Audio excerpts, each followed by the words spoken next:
This is a Dicecape podcast.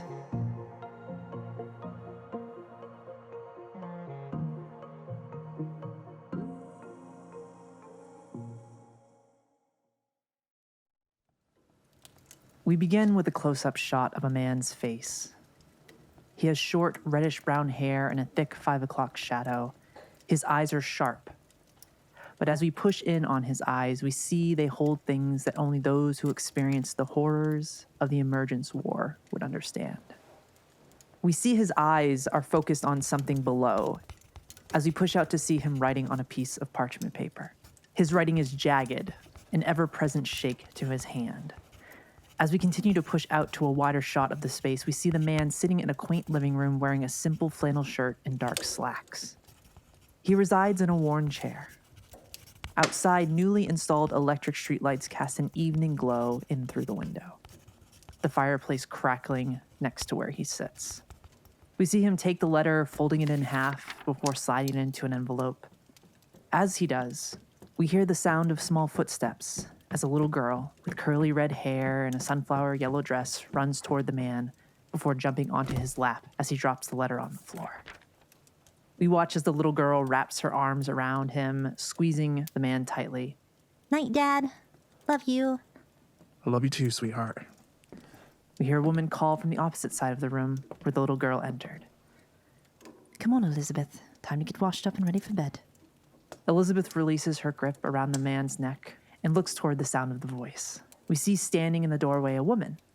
She has a clean, timeless look about her, the kind of woman who ages gracefully, her curly red hair down just past her shoulders, resting upon the light blue dress she wears that complements her feminine frame. You heard, Mom. Get going. Elizabeth smiles as she hops off his lap, running to the door to the hallway past her mother, as we hear her little feet clamping up the stairs. We watch as the woman approaches the man in his chair with grace, kneeling to pick up the envelope on the floor. We catch a glimpse of the name as she hands it back to the man in the chair. It is addressed to Sergeant Dominik Kaminski. James, you should invite him over for dinner sometime. Maybe. I don't want him to think I feel bad for him, and I just wouldn't want to offend Sarge.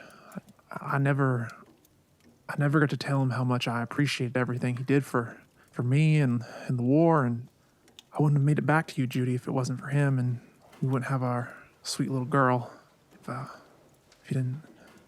We see James' eyes grow cold, a hollowness in him as he stares towards the fire. Judy sits on his lap, taking his face in her hands, kissing him on the forehead before looking him in the eyes, which seems to bring him back to the present. You all right? I'm right here. We see Jameson nod to her. Invite him over. Let's make him a nice cooked meal and show him how much he means to our little family. Jameson does not speak, but nods to Judy. A soft smile on his face as she raises his hand to place on hers, squeezing it warmly. Judy releases her hold on Jameson and gets up, kissing him on the cheek before walking toward the doorway. And James.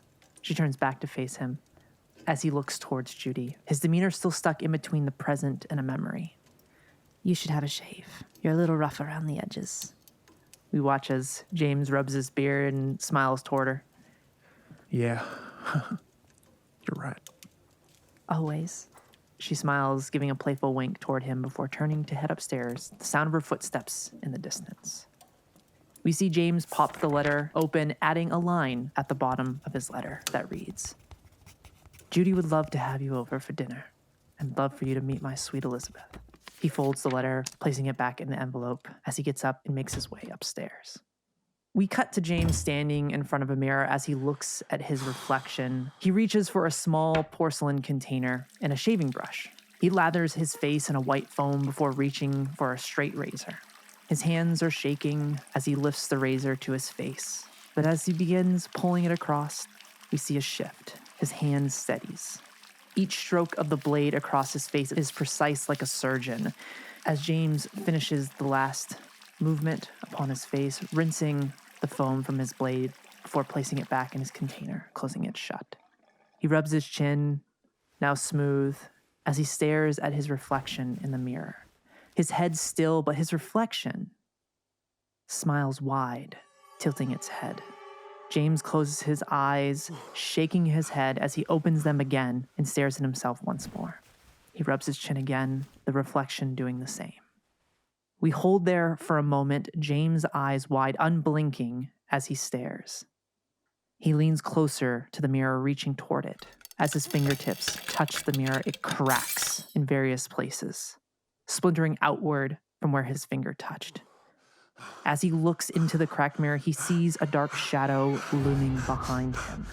He turns quickly, trying to react, but as he does, the shadow reaches toward him, thin, gaunt arms with clawed hand wrapped around his neck, lifting him to where his head almost touches the ceiling. The shadowy creature's other hand emerges from its body, reaching towards James' face, enveloping it in shadow before slamming him into the door. As this happens, we cut to Judy, reading to Elizabeth, who is fast asleep, as she hears a faint thud in the distance. We watch as she looks nervously in that direction, placing the book down, a sense of trepidation in her eyes as she quickly heads in the direction of that sound she just heard. We follow Judy as she passes through the doorway to James in her bedroom where the bathroom is connected. The door is closed as she reaches it. James? James, is everything okay? No response. Judy reaches for the doorknob, shaking it, trying to open the door, but there is resistance against it. She starts banging on the door. James? This isn't funny. She pushes hard against the door, putting her shoulder into it as the door gives. Collapsing to the floor, we see James' body, his face looking in the opposite direction than Judy. She drops to her knees and grabs James to face her as we cut to a close-up of Judy's face, as we see absolute terror washing over her. She lets out a screech of horror, stumbling backwards toward the door. From the hallway, we hear the familiar pitter-patter of tiny footsteps as Elizabeth calls out. Mummy? Mummy, what's wrong? Judy stands, pulling Elizabeth into her arms, holding her head against her shoulder. But Elizabeth takes a peek, and her eyes go wide, unblinking.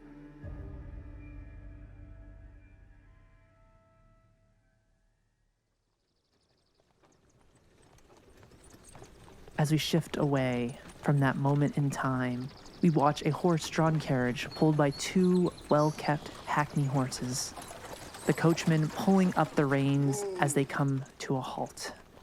As we move to the side of the carriage, we watch the door on the side swing outward as four figures emerge. The Circle of Danse Macabre, and their newest member, Viktor Crowel, who joined Candela 2 months prior. As we draw our attention back to the surroundings, the first thing that seems out of place is that the sun is shining today, a rare occurrence here in the city of Nevermore. The warm rays of the sun highlight the lush green lawn and manicured garden outside the Nevermore Veteran Hospital. We hear birds chirping and the faint smell of fresh-cut grass fills the air as the group stares upon this brutalist architecture of the stark white hospital before them. We see the hospital is broken into 3 buildings connected by enclosed skyway bridges, each building standing 10 stories tall. As we cut back to the Circle of Danse Macabre, we draw our focus to Marvin and Dominik. Standing here for the two of you is a reminder of how lucky you were compared to those that passed through the doors of the Nevermore Veteran Hospital. A lot of good people, soldiers you knew, ended up here. Some healing and able to return home, while others would call this home until their final days. I hate coming here.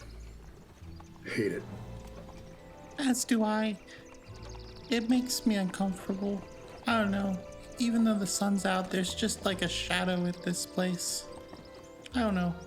I want to be here for James, but it's not easy. When I saw his name in the dossier, makes me want to check on everybody else in the squad. Do you ever miss it over there? There were a few days. There was a couple good ones, yeah. It wasn't all bad. Strange sometimes. I think our minds make us feel that way for a short amount of time when we're over there. I don't think they'd survive otherwise. Our minds, I mean. Yeah, not many did. We're kind of lucky. I think that's the other reason I hate coming here. I feel a bit guilty. Do we even know where the rest of the squad is? I haven't seen them in years. It might be an idea to look them up after this. For James's sake. As you two have this conversation amongst yourselves, standing there, just observing the area, Viktor, you feel this cold shiver kind of go up your spine, the hair on the back of your neck stand as the sunshine fades for a bit as this cloud passes by, offering some shade. As it does, Viktor, something draws your attention to these three figures you can see walking in the garden in front of you. You see a woman pushing a man in a wheelchair and a young boy. As you look toward them, you feel this tether pulling you to approach, to speak with them. In what feels like a blink of an eye, Viktor, you are standing in front of these people. The woman pushing the chair is elegant. Her hair just a little shorter than her shoulders. You see she's wearing this nice green dress and a yellow cardigan, and next to them, a young boy, probably 11, 12 years old. You see he's wearing these navy blue pants and this red top. And then you look to the individual in the chair. You see a brute of a man, or at least once was, in a hospital gown. His body frail, his face sunken and emaciated, his eyes heavy. The golden hair upon his head thinning, a face you know. As you look into this person's face, you hear Dominik calling in the distance. Looking up, you see Dom, Arthur, and Marvin waiting for you at the entrance to the hospital. Oh, I'll be right there. Viktor will kind of take a moment to collect himself, not quite sure what just happened, but some feeling of wanting to interact and to talk with these people still lingers. But he takes a second, he kind of takes in the light and the feeling of the warm sun on his skin, and he'll start a little stroll over to everybody else. When he gets up there, he'll ask, So how do these things normally go? Should I expect anything? What do these kind of things look like? That's a good question. Expectations they're not on the table here. I can't tell you to expect anything. The best thing to do is to keep an open mind. Not a problem. I can keep an open mind. You say that now. As you have this conversation, you open the door entering the hospital here. And Viktor, as you look back past your group towards the garden, you see no signs of those individuals. We follow you in to the central lobby area here. You see a woman in her early 40s, holds herself confidently, a smile on her face, approach you. She's wearing nice attire, seems very formal. Arthur, it's good to see you. I'm sorry, I need to introduce myself to the rest of you. I'm Dr. Michelle Lappin. Good to meet you all. It's a pleasure as always, Dr. Michelle. I'm assuming you're here to show us around? Yes, I know you're here to see Private Jameson McKinley. If you head down that hallway... And she points in the direction of the sky bridge that heads to the western building. Across the bridge, take a right at the end, and he's in the fourth door down on the left. How does he look, Doctor, in your opinion? It's interesting. Something I have not ever seen. The war ended long ago, and many soldiers that returned from the atrocities that happened there, if I told you, it may be hard to believe. I think it is best to see for yourselves. Thank you. And I'll shake her hand and start walking.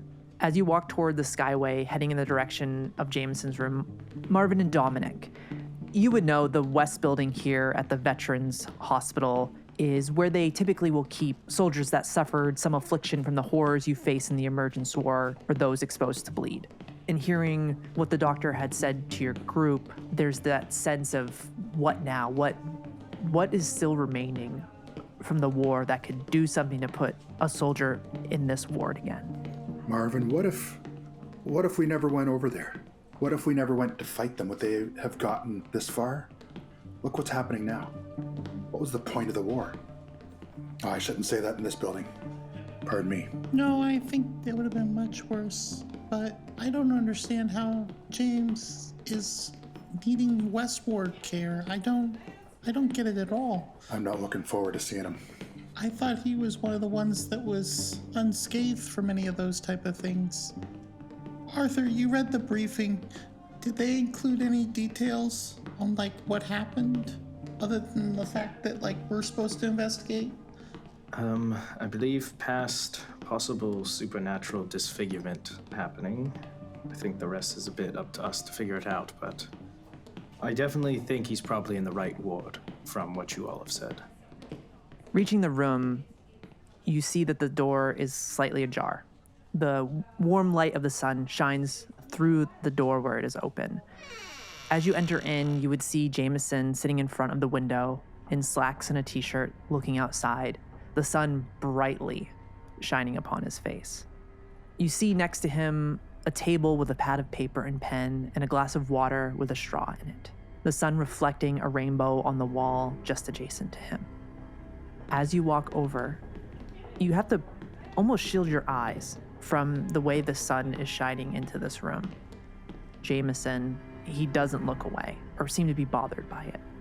As we get closer, Dominik is going to try to suck it up himself and put on the best face possible. He's going to brace himself, and then he's going to, as cheerfully as he can muster, say, "Hey, Jimmy, how you doing? Got a room all to yourself, eh?" As you say that, we watch as James, turning to face in the direction of Dom's voice, as you get a full view, quickly realizing there is no face. Flat, nearly featureless, as skin covers where his eyes would be, his nose 2 small slits, his ears just holes, and where his mouth would be a slit no bigger than a ½ inch. Dominik's going to squeeze Marvin's shoulder suddenly and hard, which for someone like Dom is the equivalent of fainting. Hey, James, is the sun feeling pretty good? He doesn't react at first, but then there's a slight nod as he reaches out, trying to find roughly where you all are at in this room. I'll put up my hand. He holds on it and he squeezes and just like cups his hand around Marvin's and just pats the top of Marvin's hand. Look how fast you found it. I see you're already a pro. He nods. As you see him with his other hand, he reaches over to the side table next to him until you see his hand touch the pen and paper, and he grabs it, his hands shaking as he starts to write something on the piece of paper. And as he finishes, he taps his finger on the pad of paper. Dominik is going to let Marvin read it first. He can't look. I'll take a look at it. As you look at the pad of paper, it simply says, "Keep my family safe." Safe from what? I'll rip off that piece of paper and then give him the pen and paper again. He takes the pen and he starts writing a bit faster, more jagged. It's almost not legible, but you're able to pick out what he's writing as he hands it back towards you. It says, "Whispers at night, saying they're coming for us, the ones we love. They know we took something of theirs, the thing we found in the collapsed bunker." As he hands the paper back to Marvin, you being the only one that has seen this, you would know what Jameson is referring to. The amulet you discovered resting atop the strange obelisk. In that bunker you were all hiding in when you were getting overwhelmed. I'm gonna grab that out of Jameson's hands and crumple it up. I think you might be mistaken. That can't be right. Maybe it was a different kind of creature. He reaches again and he starts just writing more. Dominik is going to look now, and I'll let Marvin decide how he's going to react when Dominik turns to start reading, having steeled himself now. I think I'm a little slow to react at this point. I don't think I've made a grab for it quick enough to stop you. The part that you see says, "No, it was them. Alejandro, David, and I saw you take it. We didn't think much of it, but it was them. They want it back," he writes, and he's like hitting the paper as he hands it to you. Marvin, we gotta go. We have to go to everyone's house. And, Dominik is not happy with himself, having not looked at the first two. He's visibly berating himself inside for being a coward for a short while. It's this setting. There's something about this hospital. What did that last one say? I didn't see the first one. I'll explain it later. I don't want to upset James any further. Obviously, he's quite worried about us and the squad. you would see James put the pad of paper and pen on his lap and reach for the water and almost knock it off the table as he reaches for it. I'll grab the water and give him a little straw. Here you go, James. And you see the water go down in the glass just ever so slightly. And you see it's a struggle to even sip the water, the struggle of swallowing the water. And he again goes to reach where you heard Dom's voice as he grabs his pad of paper one last time. Dom, being himself again, he reaches over to put his hand on Jimmy's shoulder. Although it's not easy. He wants to be there for Jimmy, but he's just beside himself here. He just puts his hand on Dom's as he begins to write a message on the pad of paper. As he does, we cut away from that moment to Viktor and Arthur. I think Viktor doesn't really know how to assert himself in the situation. So he's kind of eyeing for like either a moment to say something, or he doesn't really know if it's his place to say anything, because it seems obvious that they have some sort of personal connection, and he doesn't necessarily want to jump in as this outsider and start asking questions. So he kind of just stays and stands back, and he looks at Arthur and he says, Do you know what they are talking about? Not really, to be honest. I've kind of just been trying to go over the case files. I don't know about you, but I kind of don't feel like I can really even walk up there in good conscience. I feel like I just kind of have to stay back here, let them handle it.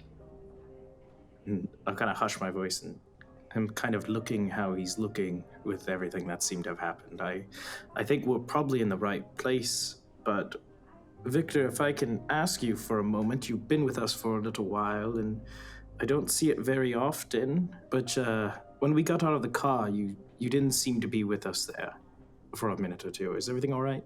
Yeah, I don't know. I see a multitude of things every day, and some are quite weird, and some are more normal, I guess you could say, but I don't know. I was distracted. I saw these people. I don't know. I thought they were just hospital staff, somebody walking around the grounds, but I found myself in front of them before I was even moving, and before I knew it, I was back where I was standing, and they were no longer to be seen. It felt so real, but they weren't there. What's your gut say? My gut, I think they were dead. I don't think they were not real, but I don't think they were physically there. I think I was having a vision of sorts, but with these kind of things, the reason why and the answers I seek are not quite visible yet. Well, Viktor, you have a very special gift, and I would like to qualify it as a gift. And I think it's important that you trust your gut. It's what makes you special, what makes you good at what you do. So, how about before we leave, we at least take the long way out and pass by where you may have seen that. See if we can pick up anything. I appreciate you doing this. It sounds good. Should we tell the others, or if we do, let's wait till after. They look like they have their hands full. I can say I need a potty break, and I will divert. I mean, that could work. I would once again advise probably not going off by your lonesome. Oh yeah, okay. Well, maybe we both need to have a potty break. How about a smoke break? How about that? Oh, I think that's probably... So we go outside, or... Yeah, I'm not very good at coming up with lies, so I don't... Yeah, that sounds more probable for two people to go. Get a smoke break. Yeah. All right. I'll walk up real quick. I'll go ahead and give Dom a whisper, let him know we're stepping out. I do have to take a quick potty break, but then I will go. We'll stop at the bathroom first, and we'll make our way. Okay, yeah, that sounds good. Okay. You can just say smoke break. I'm sorry. It's yeah. And then I'll go up and whisper in Dom's ear. We're going to step out for a smoke break real quick. We'll be outside if you need anything. Understood. And I'll pack up my little bag and walk outside with Viktor. As Viktor and Arthur leave the room here. Jameson puts the pen down, grabbing Dom's hand, squeezing it tightly as he hands the pad of paper up to him. Tell Judy and Elizabeth I love them. He goes to wipe a tear on his face, but his hands drop to his side as he kind of slumps over, defeated. Oh my God. Yeah, I'll tell Judy. I'll tell Elizabeth. But they know you love them. We're gonna figure this out. Hearing himself say that, it's just a punch in the gut because he doesn't believe it. He nods. It's not an enthusiastic, it's a acknowledgement nod. But you can see he's still just slumped over. Is home safe for them? He writes that they visited yesterday, but they're home. I don't know if they're safe. So Dominik is going to try to hide the welling panic in his chest. Like, of course they're not safe there. But he can't let James know that he's that worried, because he knows what it feels like to be helpless when your family's in danger. James, we're going to go and ask some more questions elsewhere in the hospital, and then we're going to go. He's just trying to tell him that he's not in a hurry to get to his place. However, it's a lie, and Dominik wants to leave right away. All right, James, you're going to feel better. We'll figure this out. James nods, a little bit more receptive in this moment, and just goes back to letting the sun hit his face from the window. Dom doesn't linger. Come on, Marvin. I'll be right there. Dom pauses, looks at Marvin, but he nods and he goes. I'll walk up to James's ear and just whisper, James, I know what you think you saw, but that can't be what it was. So just think about it more. Tell us what really happened. We're gonna go make sure everyone's safe. Don't give up, okay? We're gonna find a way. And I'll walk out. As you turn, he tries to grab you by the wrist, but he misses and just sits back in his chair. As we cut away from Marvin, we shift outside to Viktor and Arthur. As you go out the front door, the sun's still shining.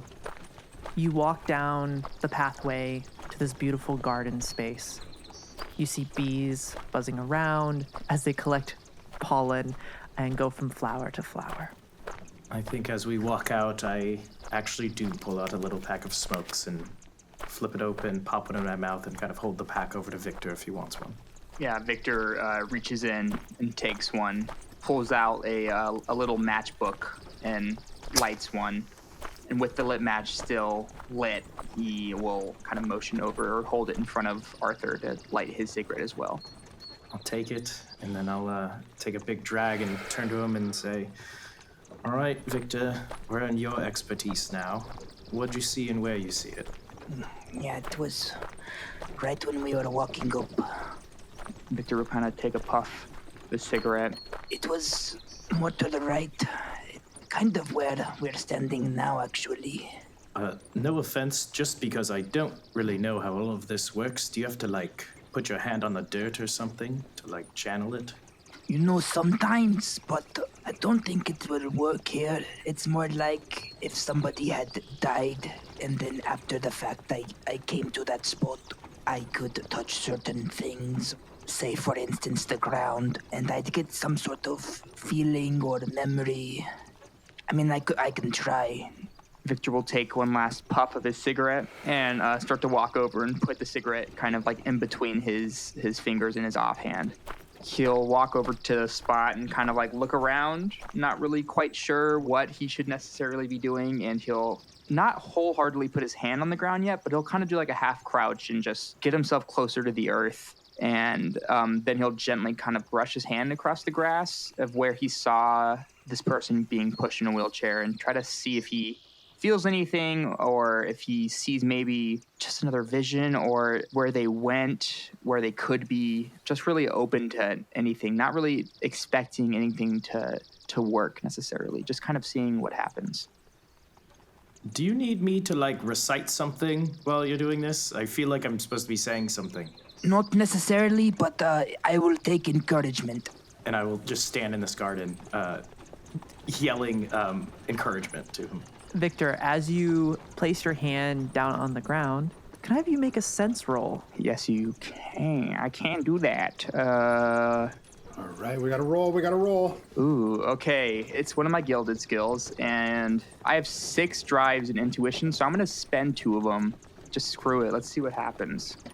So I got a 3, a 4, which was gilded, and then 2 6s. That's a critical success, though. Yeah. Yeah, that's a critical Oh. success. Yeah. Oh, this is good. Okay. Yeah. So, Victor, as you place your hand down, you feel that same tether that you felt earlier.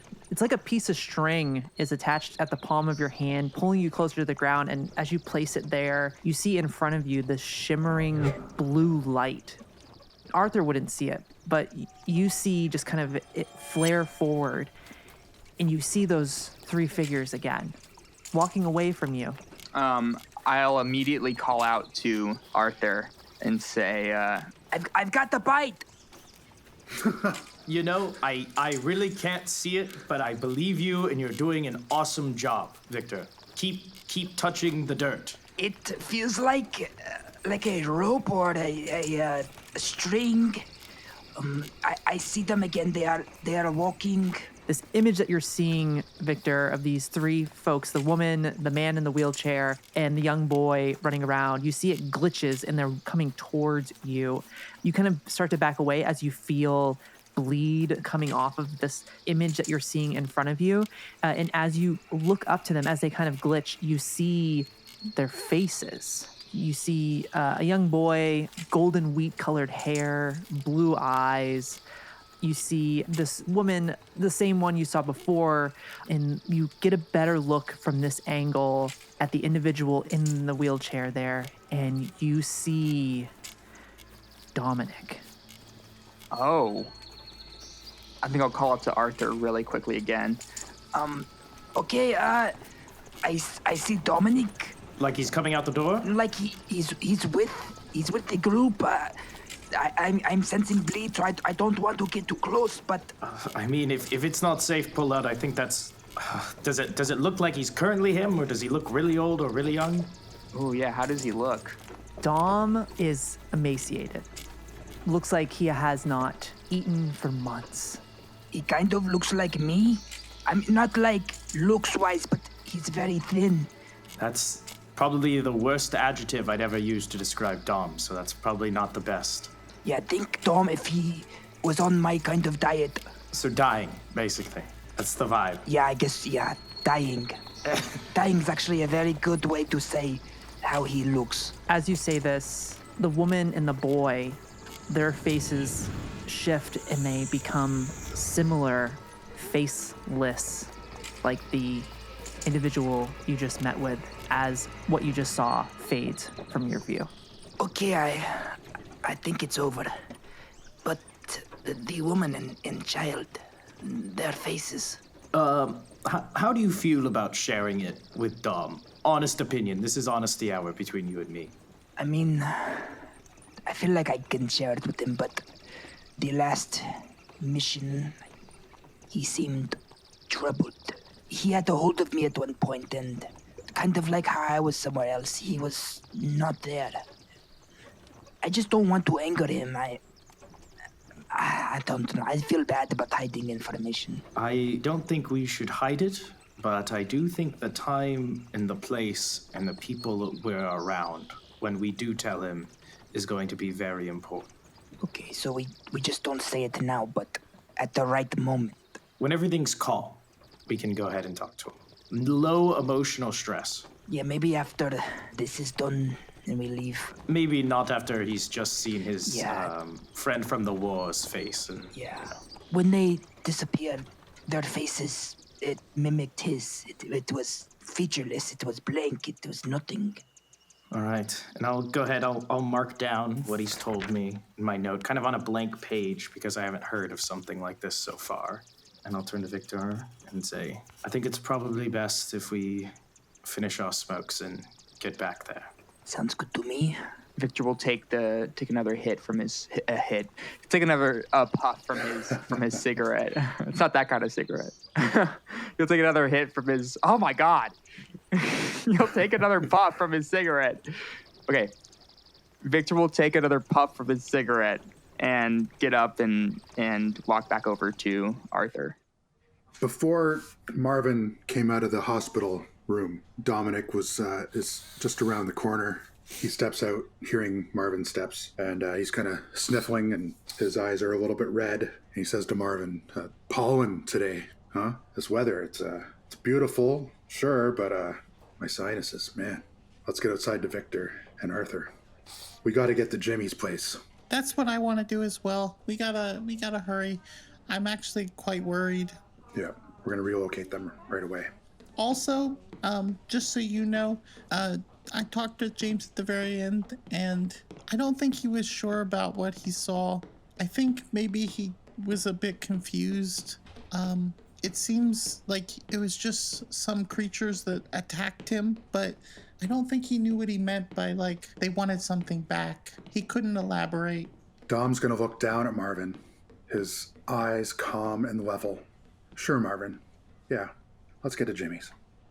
As you exit the hospital, you see Victor, Arthur returning to the front, finishing their smoke, the carriage still waiting. As you all gather around with the information that you have gathered, where would you like to go next? What would you like to explore after meeting with James here? I would ask everyone, but I'd be pushing really hard to go to Jameson's place first. I think we really need to go there. He said he left Judy and Elizabeth there, and if that's where he got attacked, I think we need to A, check it out, and B, like, I don't think they're safe, to be honest. Yeah. Dominik's going to give the driver the address. There's no question where we're going. Everybody in. As you all get back into the carriage, you head towards the district in Evermore known as the Chalice. As you head there, passing by some vehicles as cars are starting to become a more accessible thing here in Evermore. Can we make one stop? Of course, yes. The Chalice District, I remember coming up here, there's a little toy store on the way. We gotta stop in there for a minute. I give the driver the address. The coachman grabs the address, tips his hat to Dominik, and heads to stop at the little toy store. As you enter in, it's bright colors. You hear little trains going around, every colored wooden building block that you can imagine, dolls, every kind of toy a child could ever dream of. All this fun and bright colors. He knows this place. He's been here a few times, usually special occasions. But he does a beeline right to the stuffed animals. He finds the bunny with the floppiest ears he can find, trying to keep his eyes level, just looking out the window, trying not to call up any other memories. Dominik goes up to the cashier. Dom, I'm gonna say in this moment, going through the thoughts, the memories coming back to you as you enter this toy store, I'm gonna say you're gonna take a brain. Yeah, I think you're right. Oh boy. And that itch to calm your nerves is lingering. Yeah, I might take another bump even after the hospital bump.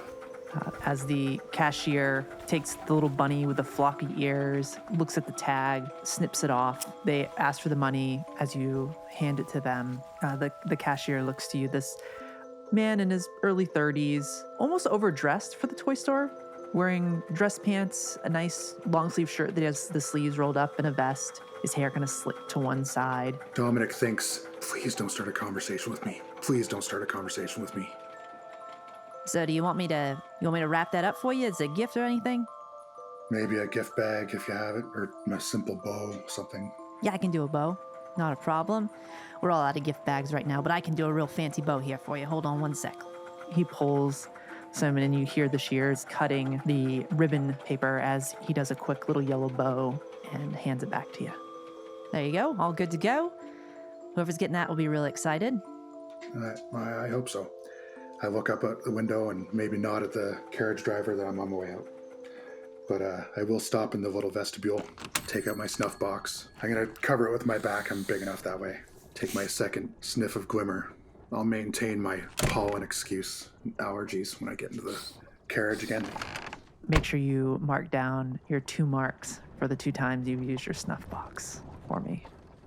2 snuff marks. You get back into the carriage and continue the rest of the trek to the McKinley residence. When you arrive, you see a quaint, mid-sized home on the edges of the city in this up-and-coming residential district here in the Chalice.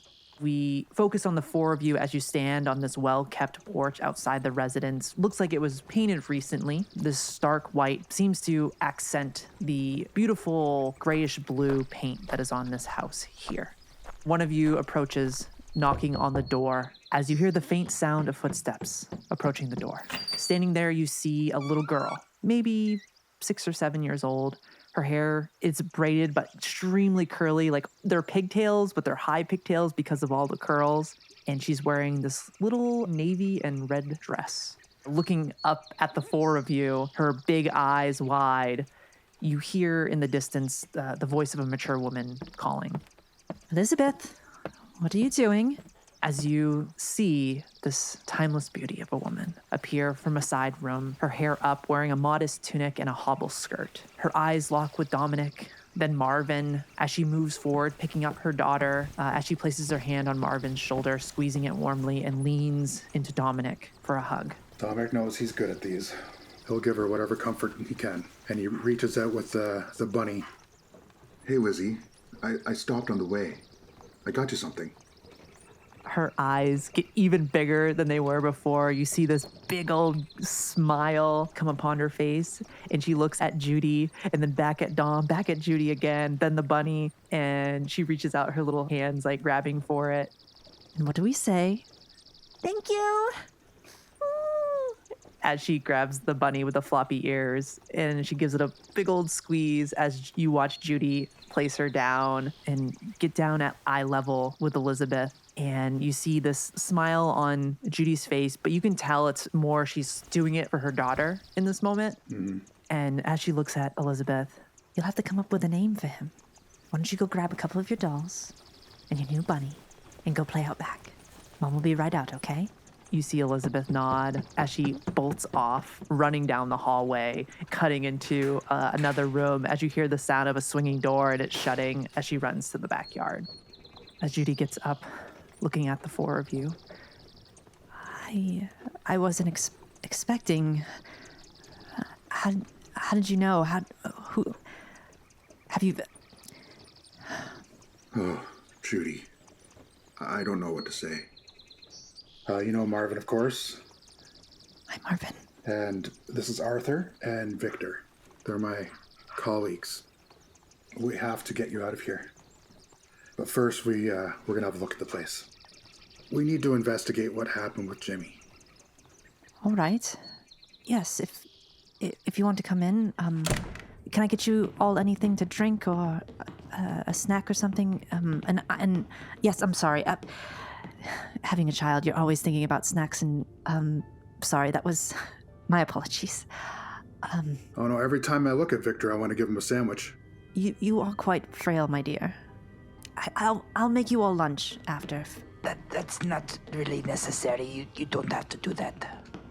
I had a big lunch on the way over here. He's not telling the truth. You can tell by the way he looks.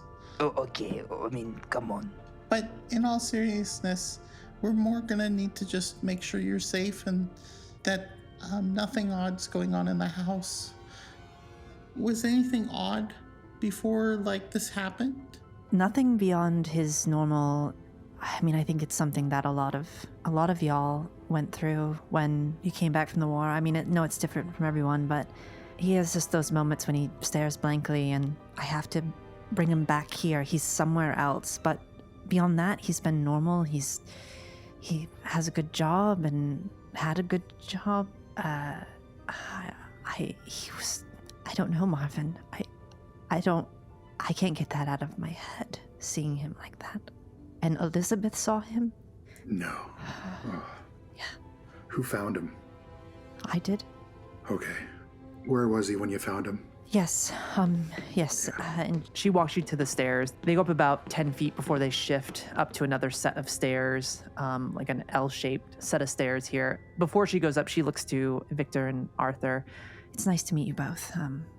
Kind of a interesting time to meet new people. But yes, follow me this way. As she walks up the stairs, bringing you all to the bathroom where she found Jimmy.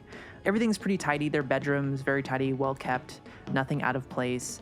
But it doesn't look like anyone has slept in here for a few days, clearly. As you walk towards the bathroom, you see that it has not been touched. The door is broken inward, like something was thrown against it. Clearly there was some type of force. Like, was it broken from the inside out or from the outside in? From the inside. Okay. It just looks like something was thrust into the door. Yeah, a struggle. As she kind of opens the door, she's very hesitant about it, but she opens the door to show you, and you see that the mirror is cracked. Judy, we're gonna have a look around. Could you maybe, get Viktor a sandwich? I'm really not that hungry. I don't believe you. So do you want... do you want a ham, a turkey, roast beef, a veggie sandwich, whatever you prefer? You can choose Dominik's preference, and if I'm hungry, I'll eat it, but if not, Dominik can have it. I think he could do with some red meat. Peanut butter and jelly. Got it. Oh, jeez, okay. You're getting peanut butter and jelly. I mean, I'll take one. I don't want to seem greedy, but a sandwich sounds nice. Sure. I'm just trying to get her out of the room, guys. Arthur? Do you have tea by any chance? Yes, I can make you some tea. Chamomile, or do you want Earl Grey? I'm always stressed. I could do some chamomile. Okay. All right. She gives Dom a squeeze on his arm, same to Marvin, and smiles at Viktor and Arthur there. It's not a forced smile, but you can see she's caught in between, like not trying to break down and trying to keep her shit together as she leaves you all in this space here. When she leaves, Dominik lets out a sigh. Like he lets his shoulders slacken now. He doesn't have to pretend to not be as concerned as he is. Viktor, did you sense anything on her? Anything strange? I mean, not really. She seems nice. I don't know. Sorry, I don't really know how your thing works, so I feel kind of bad using you like a detector. She smelled a little weird, but that's it. I have a sensitive nose. Oh, okay. I was wondering if maybe your vision's tied up with smells. Good to know. Sometimes I get smells from vision, just like any other sense. I see them, I hear them, I smell things that aren't there. But I think that I was just smelling something for real. I don't think it was anything. There is a lot of pollen today, so yeah, I hear you. Yeah. It's that season, As you all are having this conversation, looking at the space here, Dominik, as you look at the mirror, seeing your reflection, you notice something behind you. You see what looks like a young boy, a face you haven't seen in years. I spin. I might knock someone down if they're close to me, but I spin fast. Hector? As you spin, calling out that name, you hear the sound of footsteps running down the hallway. Hector isn't here. I pretend not to hear Marvin. I storm out. I'm after it. Big, heavy footfalls. Okay.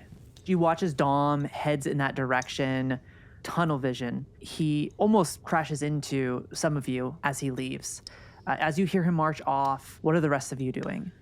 I think I'm looking to Arthur kind of like for guidance as to what I should do. Kind of like, I don't really know how these things go. Do I follow or do I stay? Yeah, I think I don't say anything with my eyes. I kind of give like a, what do I do? I catch Viktor's glance and I kind of turn and kind of hush tone to him. I go, I think this is one of those moments where he's going somewhere, like you mentioned before. Should we follow? Yeah, how about this? Keep an eye on him, give him a little bit of space, but keep him in eye shot and I'll take a look at the mirror, see what I can figure out. Okay, yeah, that sounds good. Just like scream if something's happening. Okay, yeah, I can do that. I give him a clap in the back and then I'll walk over towards the mirror. Not too hard. Marvin's super grateful. Like, there's a big sigh of relief. They wanted to know what was in this mirror, but they're afraid to look at the moment, so... But they're going to stick her right behind Professor Wright and just kind of watch. Arthur, you walk to the mirror. Kind of walk us through what is Arthur's process in this moment. I'm going to see if I can look specifically at the points of contact at where the shattering happened and see if there's residues, if it appeared to be, struck with something blunt, sharp, or if it even seemed to come from inside the mirror out. Probably the biggest thing that I'm trying to pay attention to see. Okay. I'll turn to Marvin for a second and be like, Team Demon Mirror, right? It's the good team. Those aren't the words I would have used to describe it, but... Yeah, it's not great. It's not great. And then I'm gonna lean in close and see what I can check out. Also, you want to use this little bleed detector I have? I don't want to get close to it at the moment. Sure, I'll take it. And I'll go ahead and take it and hold it up there. I'll go, but remember, the best bleed detector is your own nose and eyes. Amazing. I'm going to ask, what does Marvin's bleed detector look like? Because they're all unique. Yeah, so I wear like a gold chain, and it's clipped to the end of it. It's this like raven. It's rather large and flat, almost like a brooch, but it's a raven and its mouth is wide open. It's probably a couple inches circle with how big this raven's mouth is. And through it, there's like this translucent film, and that's what you can see the bleed through. Amazing. All right, so as you hold that up, go ahead and make a focus roll for me, Arthur. I'll use one drive on it. All right. That is a 6, not gilded. Dang, y'all with the 6s tonight. All right. As you look at it, with the bleed detector, you can see what looks like wisps of bleed coming out of the cracks in the mirror, and you didn't see them with the naked eye. As you hold that bleed detector up to it, you can see it just pouring out like smoke. The way the mirror is broken, you can see multiple reflections of yourself and Marvin standing behind you. You can see the image of you holding the bleed detector device, Marvin standing there, but then you see the body kind of move unnaturally, not doing what you're doing there, as the glass continues to...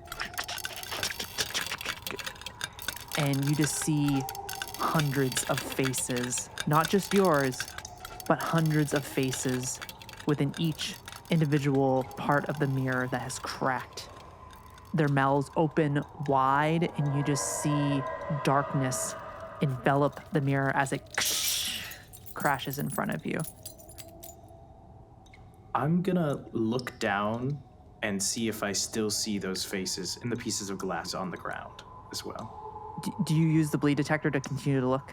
I think at this point I just look straight down, and if I don't see anything, I'll kind of very warily hold the bleed detector over it. When you do look down this time, even without the bleed detector, you see your face and all of the small fragments there, but then it shifts to Marvin, to Dominik, to Viktor, before there's nothing there, no reflection any longer, as if the mirror has lost its ability to reflect.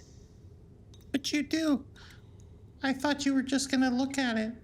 I'll be honest, Marvin, and I don't use this a lot because I've seen a lot of things. That was some spooky shit. I'm not gonna lie. What'd you see? There was a lot of faces. There was my face. There was your face, because you were behind me. Then there was about 100 other faces. No idea. Clearly not typical looking people. Mouths opened, shot at the mirror, and they still appeared to be in the reflections on the ground as it happened. And now it doesn't seem reflective at all, which I'm not sure how that's affected the physical properties of glass and mirrors themselves, which is another conundrum. But I think it's safe to say, at a minimum, we're not alone in this house. As you say that, we cut to Dominik as he follows the sound of the footsteps. As you enter the room there, Dominik, and you see that it is Elizabeth's room. As you walk in, there is a twin-sized bed to the corner, a bookshelf with all kinds of books upon it. The room is bright and colorful, much like the toy store you were just in. You see in the corner there are a bunch of stuffed animals neatly placed, and then in front of you, you see a closet door that is slightly ajar. My instincts are to reach to my holster, get my sidearm, my trusty 44. Do I hear anyone coming after me down the hallway at all?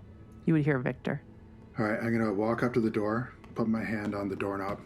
The door itself will be between me and the interior, and I'm going to wait for Viktor to get to the door. And I already have my finger up to my lips to shush him. Victor, you arrive seeing Dom, their finger up to their face. My nose. Don't smell. Whatever you do, don't smell. Victor. I know you got that I nose. found the smell. I think I found the smell. Victor, as you arrive at the door, looking in, you see Dom, their finger up to their mouth, telling you to be quiet, their gun in their hand. Victor's just frozen, waiting for Dom to give him any type of command. He doesn't know what to do. So Dominik recognizes that posture. Now, the angle of the closet door compared to the door to the room, when I open it, does that give a clear view from the door? Like, does the door open and obscure the closet from Victor's view? No, Victor would be able to see it from where he stands. Right, okay. I'm going to have to be in between Victor and the closet door then. So Dominik turns towards the opening of the door to keep himself in between whatever may or may not be inside and Victor. Unfortunately, that'll obscure his view, but I don't want Victor to be a target. So I'll be in full view of whatever may be in the closet when I open it. But I am ready to shoot. Okay. As you stand in front of the door, in a more defensive stance to make sure you're protecting Victor, you swing the door open, gun still drawn, and what you see are a variety of dresses and clothing stacked to the side, but your eyes are drawn to something on the back of the wall. What looks like a child's drawing of a house. You see there what looks like a husband and wife and a child. But you notice that the face of the man is smudged out.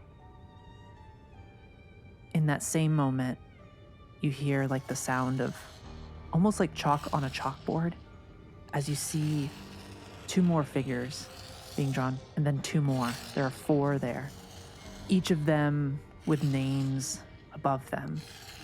You see Dominik, you see Marvin, you see Alejandro, you see David, and you start to see the faces of Alejandro and David become smudged.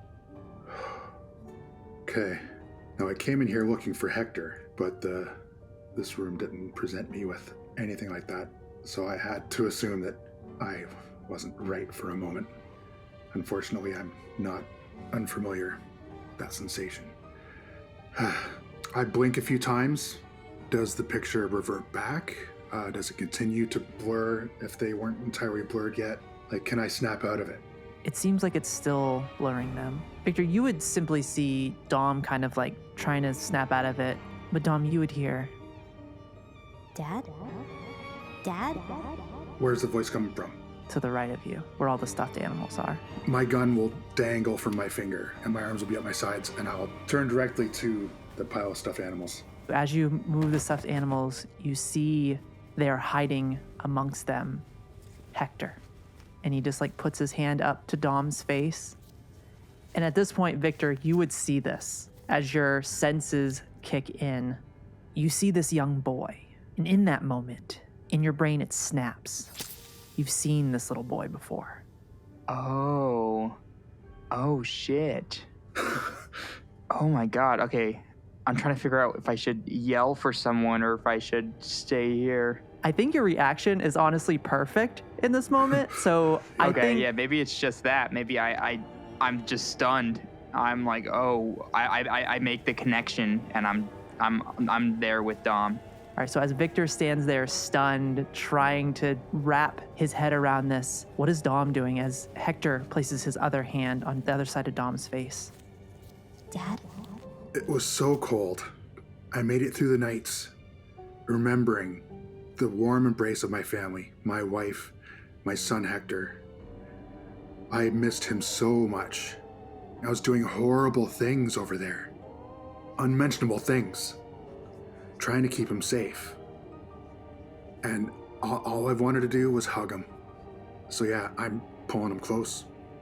As you go to pull Hector close, Victor, you hear the sound of glass breaking from down the hallway where Marvin and Arthur were, shifting your focus in that direction for a quick second, but still keeping your eyes on Dom As Dom embraces his son, you see the fingers on this little boy that is wrapped around his neck begin to elongate into these sharp claws, and they look like they're about to plunge into the back of Dom's neck. And that's where we're going to end tonight's episode. Oh, I could feel it. Very good. Oh, Amazing. Right before his fingers go in, Viktor leaves the room to take a potty break. Says, hold that thought. hold it that right thought. there. Hold. Let's save that for after hours, Viktor. Come on. Awesome, y'all. All right, cool. Well, hey, everyone. Thanks for listening to the third episodes of Streets of Nevermore, the Circle of Danse Macabre. We're going to pick this up in our after hours chat. If you want to hear more, subscribe to our Patreon. You can follow the link in the show notes, but we will see you for the next episode and see what the hell is going on down in the McKinley house. Catch y'all then.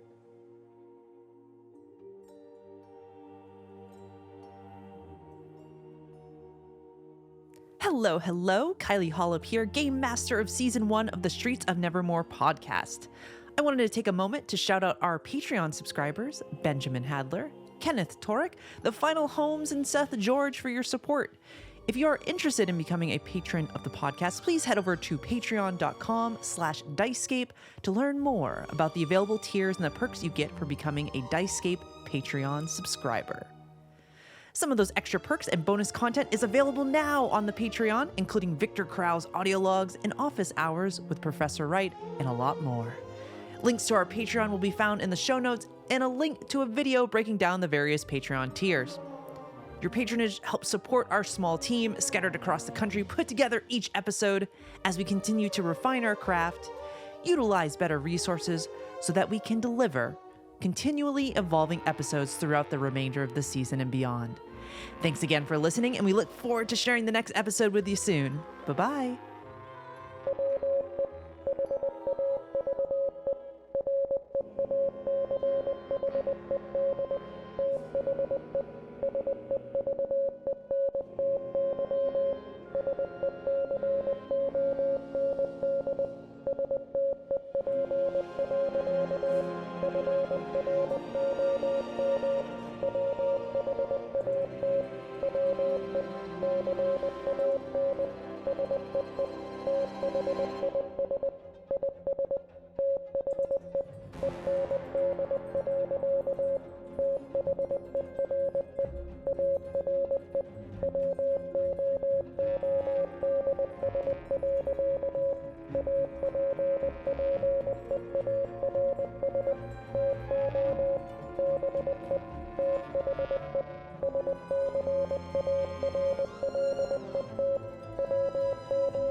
Streets of Nevermore, a Dicescape podcast, was created using the Darrington Press Community Gaming License.